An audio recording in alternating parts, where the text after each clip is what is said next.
Hey, this is BJ. Thanks for listening to our show's podcast. If you're a fan of all things geeky, you should check out my other podcast, BJ Shea's Geek Nation. We have new episodes every day, and you can check it out at bjgeeknation.com. Your home is going into foreclosure and you feel like a financial wreck. You don't know where to turn for accurate information. I'm bankruptcy attorney Travis Gagne. Let's talk about some legal options. If we work quickly, we can propose a plan to save your home, modify the loan, or in many cases even eliminate your second mortgage. The consultation is free. I've helped hundreds of people just like you make informed decisions about whether to save their home or exit it on a reasonable, organized timeline. The chapter you choose sets the tone for the next chapter of your life. Please contact me today at choosetherightchapter.com. That's choosetherightchapter.com.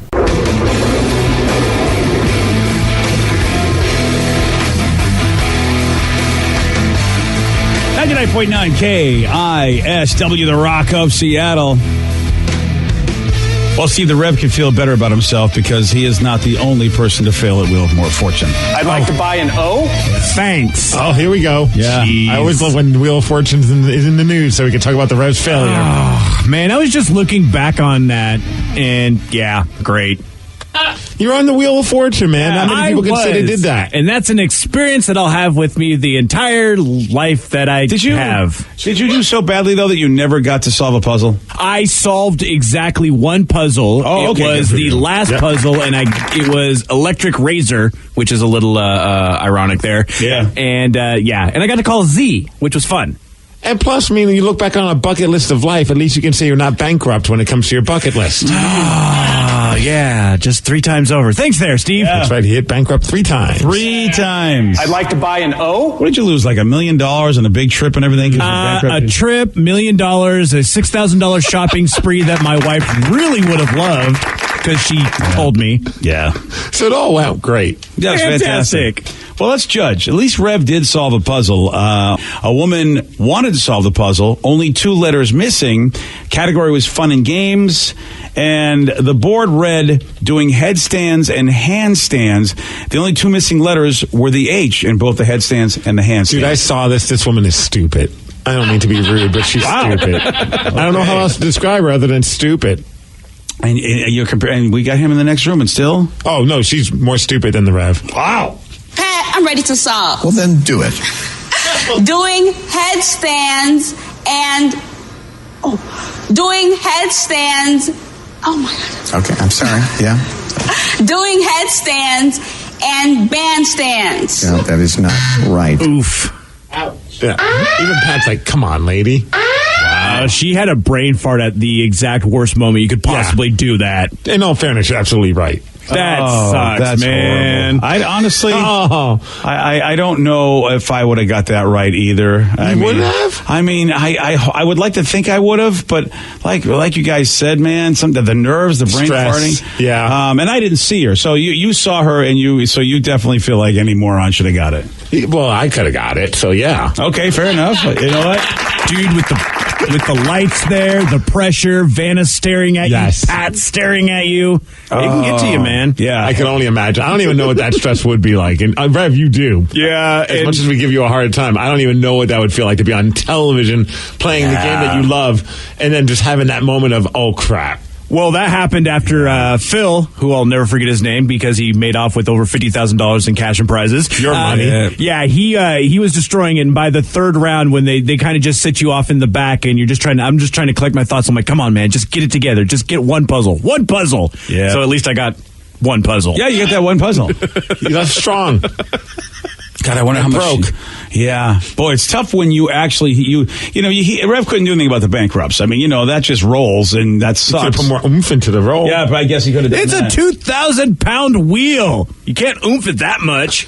Yeah, well, a little bit more, Rev. The wheel oomph you, that's for sure. That's for sure. Or a little less oomph, one of the two, and but when you've got the puzzle in front of you, and and this happens. Pat, I'm ready to solve. Well, then do it. Doing headstands and doing headstands.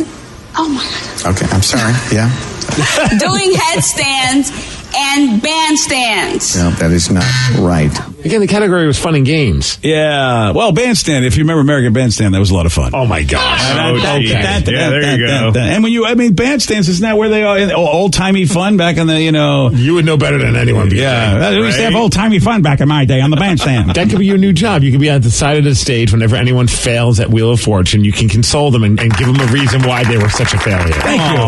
Because I know failure, so I'm the perfect person to be able to help out somebody. Do you think her friends troll her, and when she came back, they're all doing handstands? That'd be amazing. Oh, that's a great troll. Just all waiting at the airport, and there is. Oh, gosh. Oh, man, so close to winning. Headstands and bandstands. Should have been handstands. Damn. She just would have bought one more letter. NH. Yeah. I mean, you don't want to take that chance, but if she did. Yeah, you're right. Yeah, but still, it would have helped her completely because she knew the first H, so she would have guessed an H. Oh, but then you're the Rev and you spin it and you get bankrupt. Yeah, exactly. Yeah. I like how we have different impressions of the failure sound. Yours sounds like the Jetsons car. Sure does. That's a good sound. George is getting the hell out of there, man. Yeah. He's leaving, Sprite.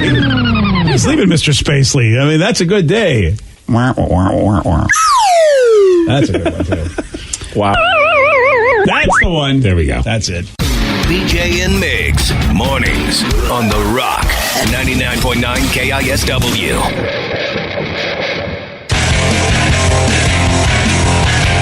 99.9 KISW, the Rock of Seattle. According to a new study of 229 people in the U.S. and Canada, when employees got voodoo dolls of their bosses and jammed needles into them, it actually made them feel less resentful about their jobs. I think I'd rather a voodoo donut of my boss and I could eat it. Oh, that's a great idea. Something. I love that idea much better. Wow. Should we make voodoo dolls of our boss? How are you going to get any hair off of him? Or any of you guys? Like, you need to use hair for a voodoo doll. Do you really? Yeah, that's I don't think they're talking about a legit Vicky. voodoo doll, Wow, Vicky. Jeez. I thought we were trying to be authentic here. No, we are. You're right. Vicky's going to go to New Orleans and get herself some black magic people. I got some hair for you. Damn. Chest hair. Yeah, I know, but that's exactly works. it. Like, if I didn't want you to know about it, how hard would it be for me to get your hair? You could ask me, and I probably wouldn't even think anything of it, and I would just give it to you. And Like, Steve, can I get a few clippings of your chest hair, please? Thank you. Sure, why not? Yeah, see, you're too easygoing. I would be so suspicious. Like, why do you want my chest hair? Well, then if she responded by saying, I'm making a voodoo doll of you, I'd be like, oh, here, how much do you need? That's hilarious. Yeah. How about this? Afterwards, after they did the old jamming of the needles into a voodoo doll of their boss, their quality of work went up as well. So if you're a boss, you should be handing out voodoo dolls of yourself at this point. And here's why. The researchers have said, okay, here's what's up. As weird as it sounds. Yeah, it sounds really weird. We found a simple, harmless, symbolic act of retaliation can make people feel like they're getting even and restoring their sense of fairness. I can understand that. Like, it's very eye for an eye, man. But it's harmless. You're not really hurting the guy unless you believe in this, and then that's really creepy. If you believe in it and you're trying to hurt them with a voodoo doll, that's kind of off. I'll tell you what. But if a boss pisses you off and you curse them under your breath, or have you ever done that where like your boss or anybody in your life makes you mad, and as they walk away, you just flip them the bird, like F you. Like, I know it's not necessarily anything other than it just makes it's getting it out of your system for a second. So bizarre, man. And I don't know how I'd feel if somebody. I would really take it personally because I know there'd be tons of voodoo dolls of me, unless of course you guys already have them and I don't know about it. Yeah, don't worry about that. Well, somebody's saying back in the 70s in Japan, they'd had stuff like this in a similar sense. They had a stress relief room with a large padded mannequin and a bunch of different blunt objects that you could use to take your anger out on the perceived whoever you wanted the mannequin to be. So really, at the end of the day, we are base creatures that we just need an eye for an eye. I mean, as much as we're told not to do that, that actually makes us feel better. That would kind of set me off a little bit if, like, let's just say you're a boss and your employee was like, I got to go in the stress room and I'm going to go beat up on the mannequin and pretend that it's you. All right, well, I'll talk to you later. Lunchtime, you want to go grab something to eat? Have you heard there's an actual stress room here in Seattle you can go to? It's like Rage Industry or whatever. It's on Lake City Way. No. You go and just break Just buy stuff. bricks? Wow. That's a good stress relief place. Yeah, that's another stress relief place. That's what you can do after. I Beat mean, I guess something else. before. But yeah, you just go into this room and you just break a ton of the crap. Also, there's That'd be fun. There's an old school way of doing this too. What's that? And I Beating remember up your boss. I remember this from back in the day. No, a dartboard. That used to be always the joke. Have hey, is your boss? Is your face on a dartboard? They're saying if you actually get a dartboard with your boss's picture, that will work as well. Yeah, I remember those days where you get a picture of somebody and you throw the darts at them. Yeah, and that's actually another way to go about it. If it's not a voodoo doll, it's about sticking needles somewhere. Damn. It's just putting some kind of fake, but like some sense of pain on the object that you don't like. So the best job in the world must be acupuncturist, because you're needling everybody. But you're not needling your boss. Yeah, but maybe you're thinking that it's again, if it's a voodoo doll, what if you just go, oh, this looks just like my boss, this person that came in. Oh, yeah. Then I'm going to have to be like, hey, how's your day going? How's your boss treating you today before you stick needles in me? Yeah, really. Wow, how about that? So the old school dartboard, that's the way to go. That's an old traditional heritage thing. But where do we put that today? here at work? I mean, what if let's just say, we're lucky. Hair Club's awesome. But let's just say he wasn't. Isn't it going to be kind of weird if he walked by our office and he just saw a dartboard with his face on it with a bunch of holes? Yeah, that's a good question. Maybe maybe you wait till you get home and you just have it in your man cave. And that's true. Which means you just have to be cool when you know the boss ever comes over. You got to take the dartboard out of the man cave because the boss is coming over all the time. It used to be a thing. Not anymore. I know. You always had to have your boss over to the house back in the day, and I know that I had to do that. I mean, it was part of my career when I got a new job. We had to have the boss over. I invited our boss over to my house once, and he said no because it was the time when I was throwing a party and I invited everybody. It was my potluck party, and it was not your typical potluck. Well, you could bring food, but it was a bring pot or bring food party. Yeah, that was a great party. On April 20th. I went to that, actually. It was great. Yeah, it was a fun time. Yeah, it was the most chill party ever. Yeah. And I invited him, and he goes, look, I appreciate the invite, but I'm your boss. I'm not coming to your pot party. Yeah, he's right. They're like, fine, you want to be a bad boss, then don't come. Yeah, he's a smart guy. He's right. You can't be doing that. Yeah. But I offered the invite. So there's a tradition of like dartboards with your boss, a tradition of actually, inviting your boss over to the house. Mm-hmm. How about this tradition now? Because a lot of these have gone by the wayside. How about this one? Do you wait for everyone's food to come out at a restaurant before you start eating? Yes. Absolutely. 100% yes. So you guys still do that? Yeah, it's rude if you don't. I know you don't. I was always told, I've stopped doing it because everybody kept telling me to stop doing it, especially like that was not the thing anymore. So it is a thing, or it's just personal preference. Yeah, if it's like one person who is like, oh, go ahead and eat without me, then I'm fine with it, but I'm going to wait until that person says something. Well, even then I still kind of question if I should. I honestly don't. I don't remember you guys doing that. I really don't. So I'm gonna have to pay more attention to you guys. You're too busy eating. It's very true. Yes. That's probably why I don't. Dig right in. So I'm the rude guy at the table, and I didn't even realize. Oh, you're on your phone. You're eating. You're that guy. I'm that guy. Yep. Yeah, according to a new survey, 1 out of 6 people say, nope, I eat as soon as my food is served. Everyone else be damned. And I wasn't raised that way. I just thought society was changing. So it's like, why am I going to be the idiot waiting if no one else is? The only time I wanted to not eat before everyone's food showed up was the time I remember I did one of those hockey challenges with the T-Birds. And afterwards, it used to be when they were at the Key Arena, it was really cool. Like everybody would then, and they still do, like a lot of guys will go like to the Ram at the Kent Station, but it was a lot more options in Seattle when the game was over. So we would go to a restaurant and all hang out and break bread, and it was a really good time. And there would be the celebrities would be there as well. And one time it was Tom Arnold, and I'll never forget it. And it was just such a weird thing.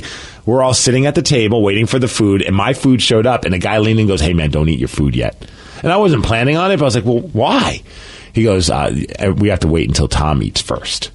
So we had to all wait until he actually took the first bite? Yes. What? Yes. What is that? I get eating at the same time out of courtesy, but you actually had to let him eat first? And part of me thinks that it's either him or his person effing with everybody, but everybody waited until Tom put his fork in his food and put it in his mouth, and all of a sudden everybody else started eating. It was the weirdest thing. Like he was like Jesus, and we were the 12 apostles waiting for Jesus to eat. I don't go for that. It was weird. That's very weird. I mean, that's... Wow. And I don't know, again, it could be him just messing with everybody or his person.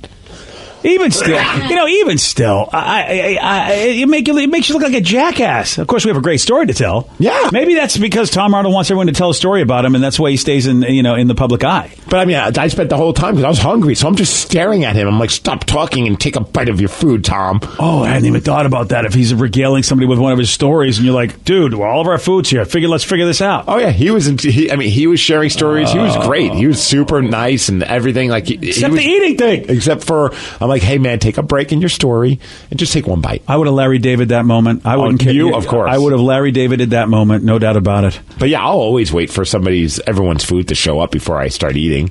Yeah, 75% of the people are with you, Steve. Now I got to reevaluate because I wasn't raised that way. I don't want to let my parents down. And now I'm going to have to pay attention. I don't want to be the pariah at the table. I'll leave that to Vicky. One person says in the military, the hostess always gets to take the first bite before everyone. So maybe it's a tradition thing. Ah, well, see, he was hosting in a sense. He was kind of the guy that we were all there, and he was kind of the guy. See, now that I can appreciate. Mm-hmm. If it's a host thing and it's a tradition, and he didn't pay for my meal though. Yeah, well, if that's the case, he's not hosting. Yeah, that's a good point. Yeah, or maybe everyone else got their meal paid for, but me. See, I like that. The military's got some good traditions. See, man. One person says, wouldn't it have been funny if you just went ahead and ate in front of him? In retrospect, probably. Yeah. I wonder what would have happened. Oh. Yeah, that would have been awesome. That would have been like, what if you just got up and left? Could have been some good drama. It would have been a total Larry David moment. Oh, I would have done it. It would have been me. I would have been like, what do you mean I got to wait for him? He's talking to people. I'm hungry right now. My it's hot right now. No, I'm not waiting. Don't you know it made it better if you took your fork and just took something off of his plate and ate it? Oh, that's the thing that you hate. Yeah. You know what? I do both of you. I get two forks, one off your plate, one off his, and just see the battle. Just watch the drama happen. Oh, that'd be so awesome. Today's podcast was brought to you by Travis Gagne, bankruptcy attorney. He's here right now and has agreed to answer more of your questions about bankruptcy. How do I know if bankruptcy is going to provide me with relief?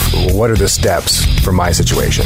There's so much information out there about bankruptcy with the internet and what people have heard from friends and other people that they've talked to about their financial issues or bankruptcy. There's also a lot of bad information out there or urban legends about bankruptcy. In order to determine whether bankruptcy makes sense for you, you need to talk to an attorney that's experienced in bankruptcy. So in order to determine whether bankruptcy makes sense for you, you should talk to an experienced bankruptcy attorney.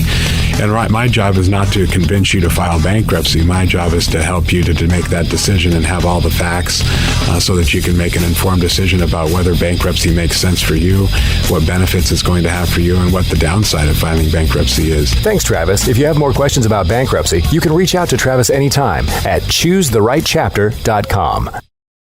Today tastes like game day at home, like assigned couch seating, like coffee table dining, and an ice-cold Coke to cool down the heat. Today tastes like watching football is supposed to, and it never tasted this good. Coca-Cola, together tastes better. Football season is here. That means it's time to load up on some delicious ice-cold Coke. Pick up Coca-Cola today.